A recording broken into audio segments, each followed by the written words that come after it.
I found Mark's ad on a Tuesday afternoon while sitting in a coffee shop, desperately scrolling through roommate listings. Quiet professional seeks responsible roommate. Clean apartment in good neighborhood. Rent negotiable for the right person. The apartment was better than I expected. Second floor, hardwood floors, big windows that let in actual sunlight. Mark answered the door in a gray sweater and jeans. Perfectly normal. Mid-30s maybe. Thin build, the kind of face you forget 5 minutes after meeting him. "Come in," he said, stepping aside. His voice was soft, almost gentle. I work from home mostly. Graphic design. So I'm here a lot, but I keep to myself. That should have been my first clue. I moved in that weekend. Mark helped me carry boxes up the stairs without saying much, just nodding when I thanked him. He showed me which shelf in the fridge was mine, which cabinet space I could use. Everything was organized, labeled even. I remember thinking how lucky I was to find someone so neat. The first week was fine. Great, actually. I barely saw him. I'd hear his door open in the morning, hear him move around the kitchen, then nothing. Sometimes I catch a glimpse of him sitting at his desk through his cracked bedroom door, the blue glow of his computer screen illuminating his face. He'd be completely still, just staring at the monitor, working, I assumed.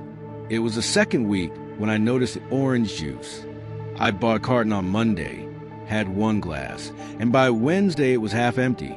I stood there in front of the open fridge, cold air washing over me, trying to remember if I'd drunk more than I thought. Mark didn't drink orange juice. He'd told me he was lactose intolerant and stuck to black coffee and water. But there it was, definitely less than before. I closed the fridge and told myself I was being paranoid. That night, I woke up to a sound. Soft, rhythmic. Click, click, click, click. Like someone typing on a keyboard, but muffled, distant. I checked my phone, 2:47 a.m. The sound was coming from Mark's room. I lay there in the darkness, listening. It didn't stop, just kept going, steady as a heartbeat for what felt like hours. When I finally drifted off, I dreamed about fingers moving over keys, typing the same word over and over, though I could never quite read what it said. The next morning, Mark was in the kitchen when I came out.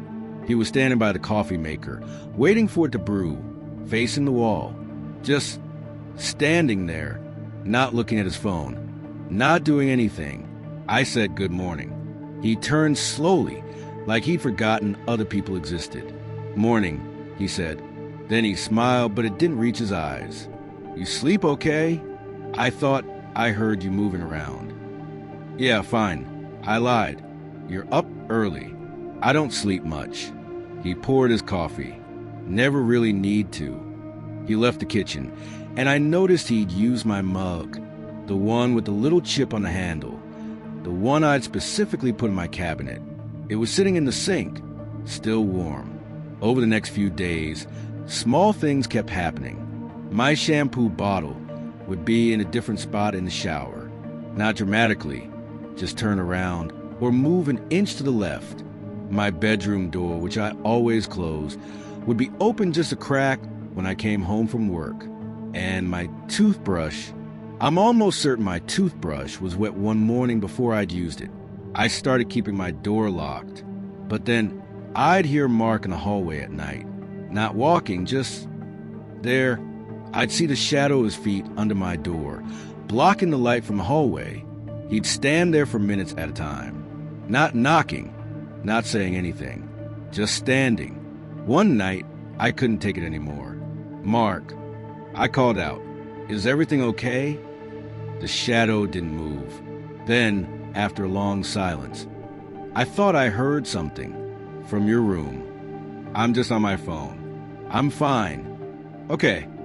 Another pause. "Good night." His footsteps retreated, and I sat there in my bed, heart pounding, phone clutched in my hand like a weapon. I should have left then. I know that now, but I'd signed a 6-month lease, paid first and last month's rent. And what would I even tell my friends? That my roommate stood outside my door at night? That he maybe used my toothbrush? It sounded insane even in my own head. So I stayed. The breaking point came on a Thursday. I'd gotten home late from drinks with co-workers, a little buzzed, a little careless. I forgot to lock my bedroom door. I woke up around 3 a.m. with that feeling. You know, the one, when you sense someone watching you. Mark was in my room. He was standing at the foot of my bed, completely still, holding something in his hands. In the darkness, I could barely make out a silhouette, but there was a faint metallic glint from whatever he was holding.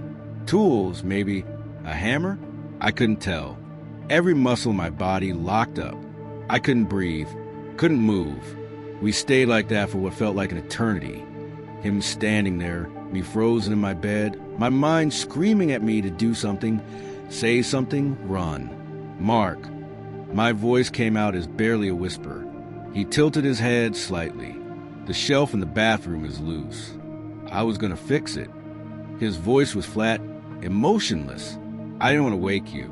It's 3 a.m. I couldn't sleep. He shifted his weight.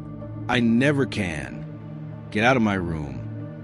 I tried to sound firm, but my voice shook. He stood there for another moment, then turned and walked out slowly, closing the door behind him with a soft click. I heard him in the bathroom, the sound of a screwdriver turning, metal against wood. He really was fixing the shelf. I didn't sleep the rest of the night. I sat with my back against the locked door, shaking, checking the time every few minutes, waiting for sunrise. The next morning, I went to the bathroom. The shelf was fixed, perfectly secure now. There was a small note taped to the mirror in neat, careful handwriting. All done. You should try to sleep more. You look tired. I started looking for a new place that day. But here's the thing that still haunts me. The thing I can't stop thinking about. That night, after I locked my door and sat there trembling against it, I heard something. Soft at first, then growing louder. It was coming from Mark's room. He was laughing. Not a normal laugh. Something quiet and continuous, like he couldn't quite stop, like something was genuinely hilarious.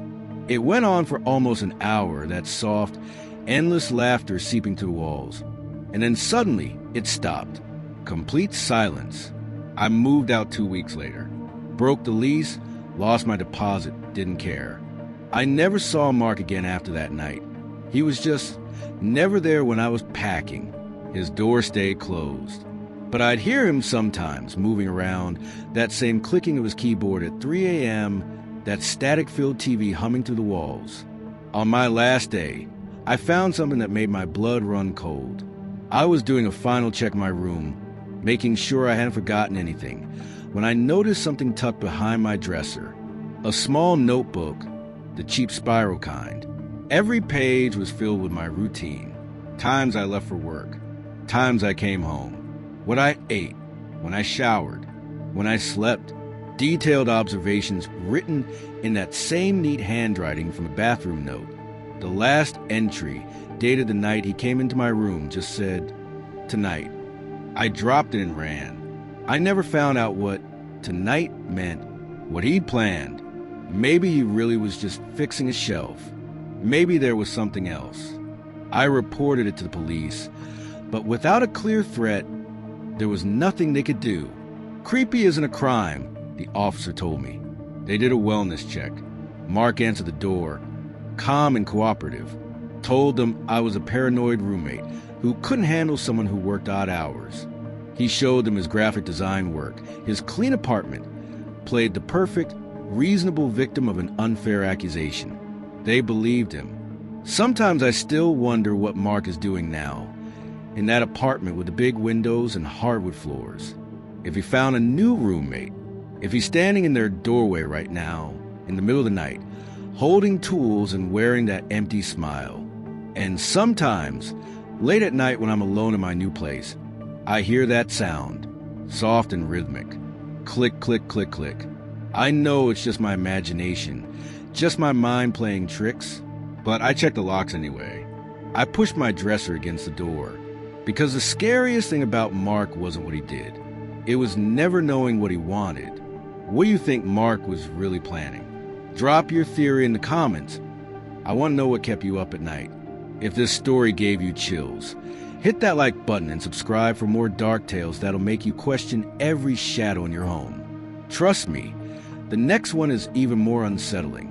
Until then, sleep well, and maybe check your locks one more time.